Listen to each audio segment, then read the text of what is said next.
Assalamualaikum warahmatullahi wabarakatuh. Dalam pertemuan kali ini kita akan mempelajari modul 4 dengan materi Dilema Perencana dan Perencanaan. Mari kita mulai dengan penuh semangat dan ketertiban, serta mari kita menjaga suasana yang kondusif selama pembelajaran berlangsung. Pada modul keempat Dilema Perencana dan Perencanaan ini, kita akan mempelajari kegiatan belajar yang dibagi menjadi dua kegiatan belajar, yang terdiri dari kegiatan belajar ke-1, kita akan membahas dilema etik perencana. Dan kegiatan belajar kedua, kita akan membahas dilema perencanaan kini dan masa depan. Kegiatan belajar ke-1. Dilema etik perencana.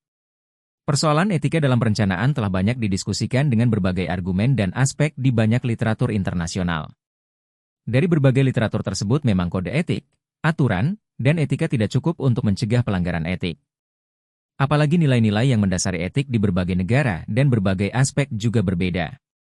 Pada gambar bagian kanan menjelaskan terkait inflow dan outflow mulai dari perencanaan pada tingkat individu dan perencanaan tingkat pada sistem. Ada beberapa contoh dilema etika yang sering ditemui dalam proses perencanaan menurut Cook dan Sarkisian, 2010 sedih. Mulai dari kebingungan antara nilai dan etika. Kebingungan pertentangan etik di berbagai tingkatan. Tekanan dari tempat bekerja penuh dengan suasana politik. Kurangnya pelatihan dan diskusi terkait etika perencanaan. Perasaan tidak memiliki kontrol terhadap nilai dan etika. Hingga kurangnya panduan dari organisasi profesi terkait etika.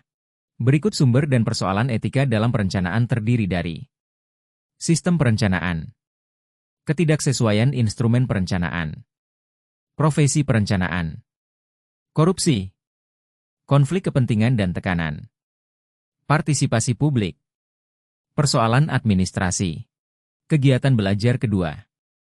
Dilema perencanaan kini dan masa depan.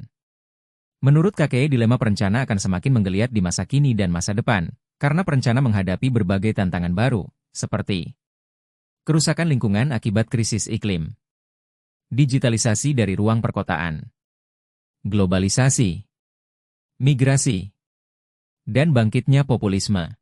Poin A. Degradasi lingkungan, krisis iklim, dan perencanaan. Kerusakan lingkungan dan perubahan iklim menjadi salah satu ancaman bagi eksistensi manusia. Persoalan degradasi lingkungan seperti polusi, udara, dan air yang tercemar. Setiap perencana pasti awas terhadap fungsi kota sebagai mesin pertumbuhan ekonomi dan mengetahui bahwa perlu adanya kemampuan lingkungan dan keseimbangan ekonomi. Adapun isu perencanaan dari tahun ke tahun adalah sebagai berikut. Tahun 1949 Etika Pertanahan. Tahun 1962 Silent Spring. Tahun 1963 Ekologi. Tahun 1972 Pembangunan Berkelanjutan. Tahun 1973 Deep Ekologi. Tahun 1975 Bioregionalisme. Tahun 1992 Keanekaragaman hayati dan perubahan iklim. Tahun 1993 Urbanisme baru. Tahun 1998 Hak binatang. Tahun 2000 MDGs dan urbanisme hijau. Tahun 2005 Kota Hijau. Tahun 2015 Tujuan Pembangunan Berkelanjutan. Dan pada tahun 2016 Agenda Perkotaan Baru. Poin B. Digitalisasi ruang perkotaan. Menurut pendapat Rose, tahun 2014 Kota Pintar biasanya terdiri dari 4 dimensi, yaitu infrastruktur sosial yang cerdas, infrastruktur informasi digital, tata kelola yang terbuka, dan kemampuan sosiospasial untuk terus beradaptasi. Akan tetapi dalam penerapan kota pintar ada dilema yang dihadapi seperti cara menjadikan kota semakin pintar, pemilikan informasi digital, kerentanan digitalisasi, serta meningkatnya penggunaan digital untuk memonitor aktivitas masyarakat atau kelompok tertentu. Poin C. Globalisasi dan imigrasi. Globalisasi dan migrasi sebetulnya bukan fenomena yang baru. Karena globalisasi muncul akibat adanya kemajuan teknologi informasi dan komunikasi. Kemajuan di bidang transportasi saling terhubung dan mempercepat globalisasi. Fenomena ini membuat para perencana menghadapi berbagai dilema untuk setidaknya menyeimbangkan kompetisi global untuk menarik investasi, spesialisasi keterampilan tertentu, pertimbangan lokal sosial dan budaya, transfer teknologi. Selain itu, perencanaan untuk meningkatkan daya saing ekonomi perlu memasukkan perubahan struktur yang berkelanjutan dalam aktivitas ekonomi perkotaan.